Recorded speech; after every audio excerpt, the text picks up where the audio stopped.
kemanusiaan.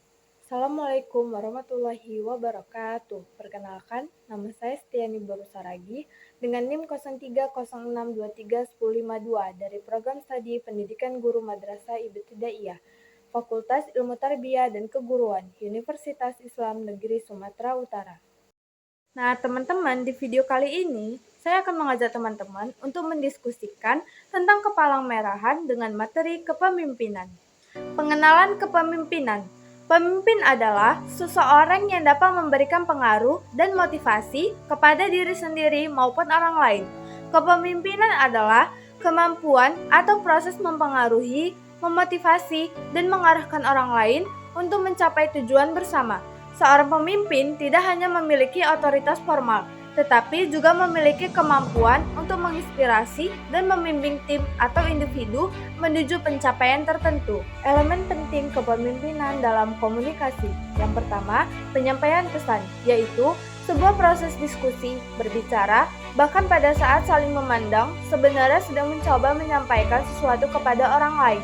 Saat itu, kita sedang melakukan suatu proses yang sering disebut komunikasi. Yang kedua, cara komunikasi, menggunakan bahasa lisan atau tulisan, yaitu verbal menggunakan bahasa lisan atau tulisan, dan nonverbal melalui gerak bahasa tubuh, bahasa isyarat, sikap, dan ekspresi wajah.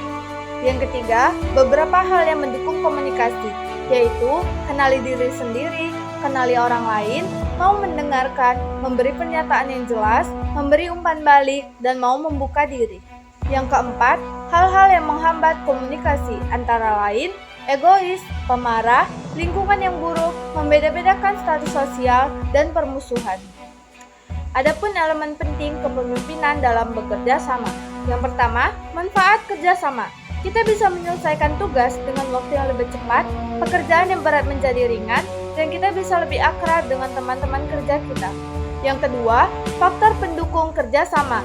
Masing-masing pihak menghargai kekurangan dan kelebihan masing-masing, sama-sama paham tujuan kerjasama, terbuka, ada yang mau jadi koordinator. Yang ketiga, faktor penghambat kerjasama, tidak bertanggung jawab, mau menang sendiri atau egois, curiga atau suka mencurigai, dan tidak bisa membedakan antara kerjasama dengan sama-sama kerja. Elemen penting kepemimpinan dalam bekerja sama. Membentuk kelompok juga akan memudahkan kerjasama, tetapi sebelum berkelompok, kita harus sepakati tujuan yang akan kita capai bersama. Setelah masing-masing tahu apa tujuan bersama yang akan dicapai, tentu saja perlu seseorang yang akan mengkoordinir dan mengarahkan kita ke tujuan yang sudah kita sepakati. Nah, orang itu adalah pemimpin kita.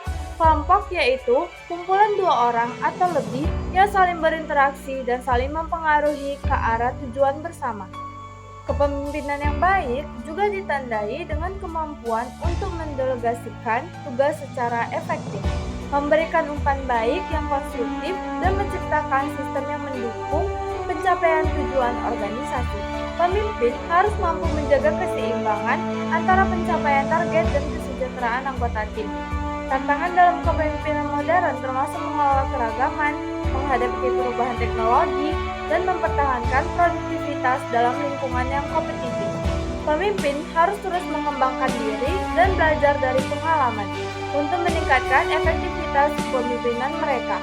Pada akhirnya, keberhasilan seorang pemimpin tidak hanya diukur dari pencapaian target organisasi, tetapi juga dari kemampuannya dalam mengembangkan pemimpin-pemimpin baru dan menciptakan warisan positif dari organisasi. Seorang pemimpin yang efektif harus memiliki beberapa kualitas penting seperti visi yang jelas, kemampuan komunikasi yang baik, integritas, dan kecerdasan emosional.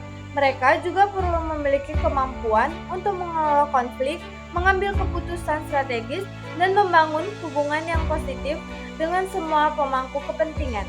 Dalam era modern, konsep pemimpinan telah berkembang menjadi lebih adaptif dan transformasional. Pemimpin dituntut untuk mampu beradaptasi dengan perubahan yang cepat, mendorong inovasi, dan menciptakan lingkungan kerja yang mendukung pembelajaran berkelanjutan. Mereka juga harus mampu membangun tim yang solid dan mengembangkan potensi setiap anggota tim. Dalam praktiknya, kepemimpinan memiliki berbagai gaya yang dapat diterapkan sesuai dengan situasi dan kondisi. Ada pemimpin yang menerapkan gaya autokratis, Dengan pengambilan keputusan terpusat, ada pula yang menerapkan gaya demokratis dengan melibatkan anggota tim dalam pengambilan keputusan.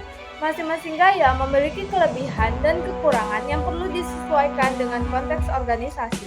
Nah, mungkin sampai sini aja materi yang dapat saya jelaskan. Kurang dan lebihnya saya mohon maaf. Assalamualaikum warahmatullahi wabarakatuh.